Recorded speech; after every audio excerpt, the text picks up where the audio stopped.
మీ పేరు? ముందు మైక్ మూతి దగ్గర పెట్టు. మేక. మీ నాయని పేరు? మేకపోతు. అది కూడా కరెక్టే కదా. మీరేం చదువుకున్నారు? MA PhD ఇన్ ఆకులు మేసింగ్.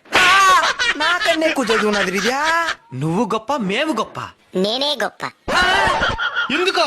నేను మీలాగా ఖాళీగా ఉండను కాబట్టి. అతను ఏం చేస్తున్నావు నువ్వు? పగలంతా అడవికి పోయి ఆకులు వేస్తా. ఇంటికి వచ్చి కాలు తప్పేసి పండుకుంటా.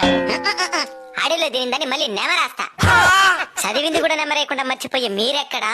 తినింది కూడా మర్చిపోకుండా నెమరేసే మేమెక్కడరా? Bloody fool. తినేస్తా నిన్ను. భయం మా బయోడేటాలలో లేదురా బోచెడీకి. ఎప్పటికన్నా నేను దిగేది మేమే కాబట్టి మేమే గొప్ప. దానికి నవ్వుతున్నావా? ఆకులు తినే మేక నార్మల్ డెలివరీ గంట ఉంది. మేక తినే మీకు సిజేరియన్లు. మేక మహారాణి. ఇంక మీద మంచి లక్షణాలతో బతకండి. సన్నగా అడిగి ఏమైందే? నేను బయలుదేస్తా. సరే మేడం.